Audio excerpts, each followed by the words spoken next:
Assalamualaikum warahmatullahi wabarakatuh.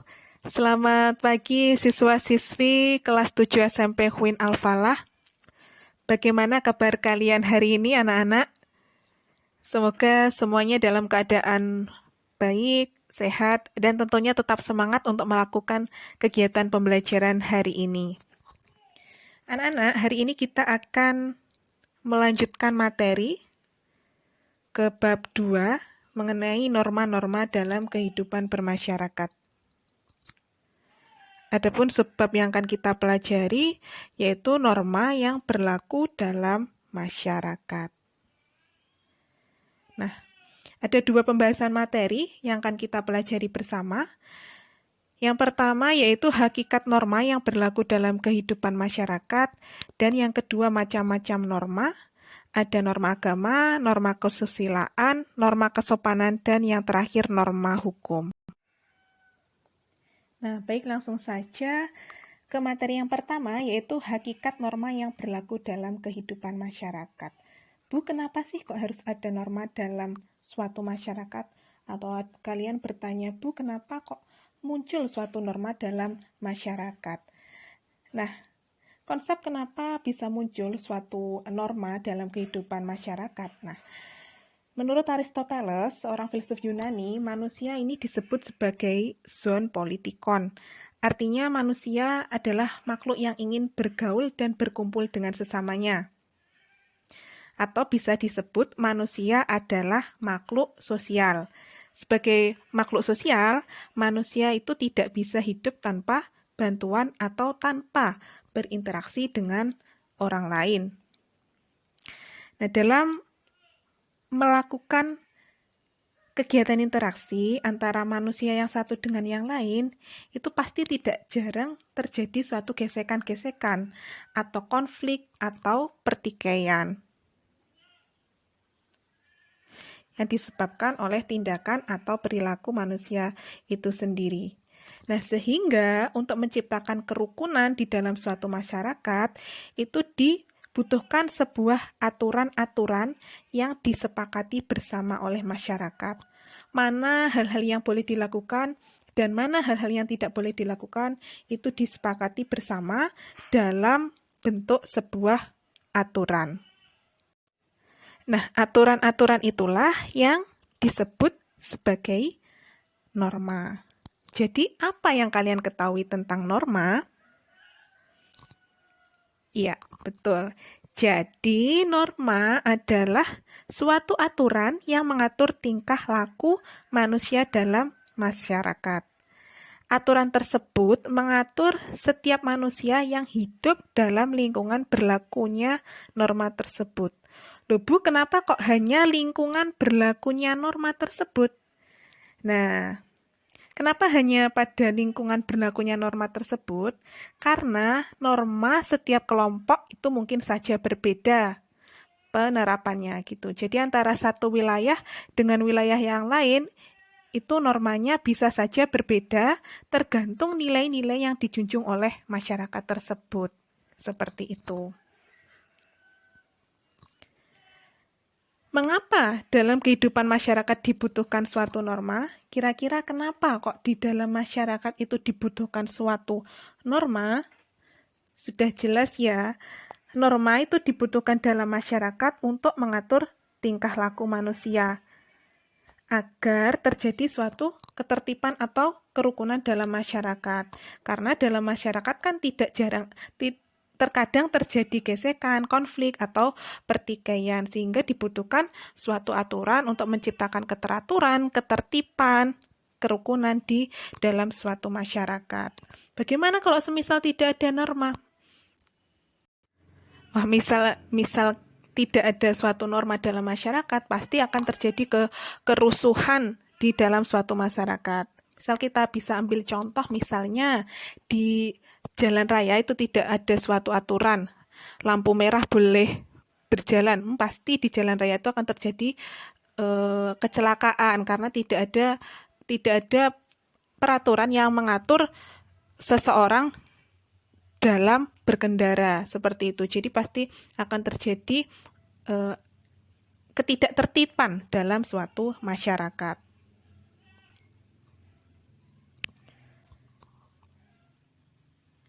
Selanjutnya yaitu kegunaan norma. Kalau tadi sudah dipelajari apa pengertian norma, sekarang fungsi norma. Nah, fungsi norma ini ada 3. Yang pertama yaitu pedoman tingkah laku. Pedoman tingkah laku ini memberikan arah dalam bertingkah laku dalam kehidupan masyarakat. Itu seperti yang sudah saya berikan contoh tadi, misal kalau kita hidup tanpa aturan, terus lampu merah di jalan itu terus saja kita melaju, nah pasti akan terjadi kecelakaan, akan terjadi ketidaktertiban di jalan raya. Yang kedua, fungsi norma yaitu menjaga kerukunan antar anggota masyarakat. Jika kita mematuhi norma, maka akan tercipta kerukunan dalam masyarakat, saling bertegur sapa, ketika bertemu orang, terus kalau ada masalah diselesaikan dengan baik-baik. Nah, ini akan menciptakan kerukunan di dalam masyarakat. Yang ketiga, fungsi norma yaitu sebagai kontrol sosial, yakni mengendalikan perilaku manusia yang boleh dan yang tidak boleh dilakukan. Dengan norma, kita bisa mengendalikan diri atau sikap mana sih yang boleh dilakukan dan mana yang tidak boleh dilakukan. Misalkan, Andi merasa tersakiti oleh temannya. Nah, ini tidak selayaknya Andi membalas perbuatan dari temannya itu. Nah, dia harus mampu mengendalikan diri. Kalau disakiti, maka bisa mengadu ke guru BK atau ke orang tua agar diselesaikan dengan cara yang semestinya atau sesuai dengan aturan yang berlaku. Seperti itu. Bisa dipahami ya? Baik, selanjutnya yaitu yang akan kita bahas macam-macam norma. Jadi di dalam kehidupan ada 4 macam norma. Yang pertama ada norma agama, yang kedua norma kesusilaan, yang ketiga norma kesopanan, dan yang keempat yaitu norma hukum. Nah, norma agama ini aturan yang bersumber pada hukum agama atau kitab suci yang berasal dari Tuhan Yang Maha Esa. Dan norma agama ini terdapat perintah dan larangan.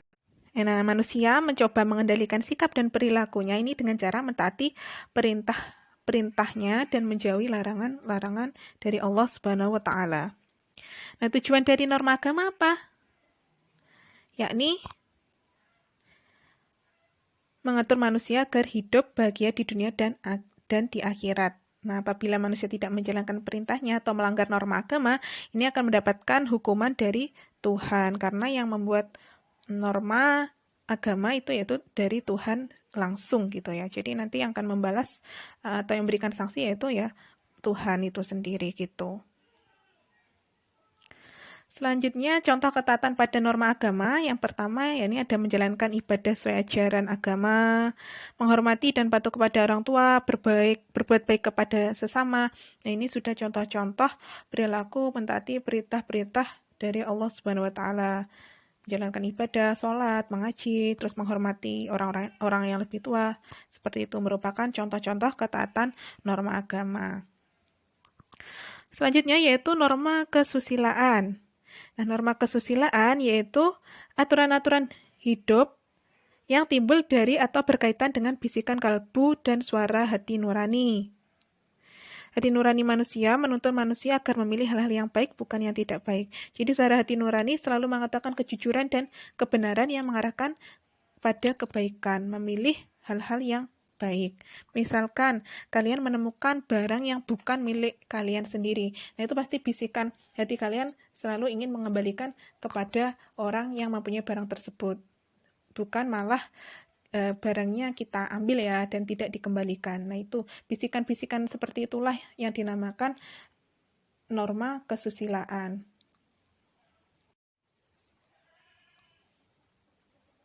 Nah, contoh dari norma kesusilaan itu berbuat baik terhadap sesama. Ya, contoh dari norma kesusilaan yaitu berbuat baik terhadap sesama dan berperilaku jujur. Nah, gambar di sebelah kanan ini menunjukkan ketidakjujuran ya, kegiatan mencontek itu tidak boleh dilakukan. Pasti di dalam hati nurani itu selalu mengatakan perbuatan yang tidak jujur, maka harus ditinggalkan atau ya tidak boleh untuk dilakukan gitu, karena bukan itu mengarahkan pada hal-hal yang buruk dan bukan hal-hal yang baik. Jadi kita harus berperilaku jujur gitu. Nah, sanksi dari pelanggaran terhadap norma kesusilaan itu berupa beban moral, seperti perasaan cemas, menyesal dan bersalah karena hanya diri sendiri yang merasakannya. Karena norma kesusilaan itu berasal dari, aturan itu berasal dari hati nurani, gitu. Jadi yang merasakan diri sendiri, gitu. Misal kita berbuat tidak jujur, itu pasti ada perasaan cemas, menyesal, dan bersalah. Nah, itu adalah sanksi. Sanksi terhadap apabila kita melanggar norma kesusilaan. Yang ketiga yakni norma kesopanan. Norma kesopanan ini adalah kaidah yang mengatur tingkah laku manusia yang bersumber dari tata kelakuan atau tata krama kebiasaan dalam masyarakat. Norma kesopanan itu timbul karena adanya interaksi antara manusia dalam kelompok masyarakat. Norma kesopanan ini juga bersifat kedaerahan gitu. Norma kesopanan antar masyarakat yang satu dengan yang lain itu bisa berbeda. Misalkan tersenyum atau budaya tersenyum ya, kalau di negara kita itu sudah biasa gitu. Tersenyum kalau ketemu orang baru itu sudah biasa. Nah, tapi di negara Rusia tersenyum pada orang asing itu dianggap tidak sopan gitu. Jadi penerapan norma kesopanan antara wilayah satu atau dengan wilayah yang lain itu jelas berbeda tergantung pada nilai-nilai masyarakat yang dijunjung di wilayah tersebut gitu. Jadi sangat mungkin terjadi perbedaan antara penerapan norma yang satu dengan norma yang lain. Bisa dipahami ya? Nah, contoh dari norma kesopanan yang pertama yaitu seperti mengucapkan salam ketika masuki rumah, menghormati orang yang lebih tua, tidak berkata kotor dan kasar, tidak makan sambil bicara, tidak meludah di sembarang tempat. Ini contoh-contoh norma kesopanan yang sudah biasa kita lakukan juga ya gitu. Nah, apa sih sanksi bagi pelanggar norma kesopanan? Jadi karena norma kesopanan ini muncul atas dasar kebiasaan atau aktivitas dalam masyarakat. Nah, maka sanksinya ini diperoleh dari masyarakat juga seperti cemoohan, celaan, diasingkan, hinaan, dikucilkan. Yang terakhir yakni tentang norma hukum. Nah, apa itu norma hukum? Norma hukum adalah kaidah atau aturan yang mengatur tingkah laku manusia yang bersumber dari peraturan yang dibuat oleh pemerintah atau penguasa negara. Gitu. Kalau tadi norma agama dari Tuhan, kalau norma kesusilaan itu dari hati nurani, kalau norma kesopanan itu berasal dari aturan-aturan atau kesepakatan-kesepakatan di dalam masyarakat. Nah, kalau norma hukum ini dibuat langsung oleh pemerintah atau penguasa negara. Jadi aturan-aturannya itu jelas di dalam perundang-undangan. Nah, apa saja contoh dari norma hukum? Yaitu seperti membayar pajak tepat waktu, tidak mengganggu ketertiban umum, patuh terhadap peraturan lalu lintas, dilarang mencuri, membunuh, melakukan tindak kejahatan lainnya. Karena sanksi-sanksi di dalam norma hukum ini sangat tegas dan nyata. Jadi siapa saja yang berbuat salah itu pasti akan dikenai sanksi langsung sesuai dengan peraturan yang berlaku. Bisa kalian lihat di contoh gambar sebelah kanan kalian. Nah, ini merupakan contoh pelanggaran norma hukum juga ya.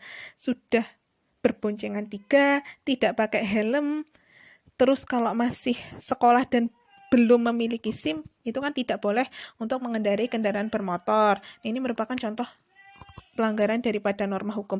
Kalau misal kena tilang atau kena Pak Polisi, itu pasti akan langsung dikenai sanksi. Ini sebenarnya tidak boleh dilakukan dan anak-anak tidak boleh mencontoh ya. Seperti itu. Nah, sekian materi hari ini sudah selesai untuk materi mengenai hakikat norma dan macam-macam norma. Jika ada penjelasan dari Ibu yang kurang jelas, langsung saja, nggak usah malu, nggak usah sungkan, langsung tanya saja, Bu, tadi bagian ini kurang jelas, mohon dijelaskan kembali dengan cara japri saja Ibu Guru. Dan terima kasih, semoga bermanfaat. Apabila ada salah-salah kata mohon dimaafkan. Sampai jumpa pada pertemuan berikutnya, selalu jaga kesehatan. Wassalamualaikum warahmatullahi wabarakatuh.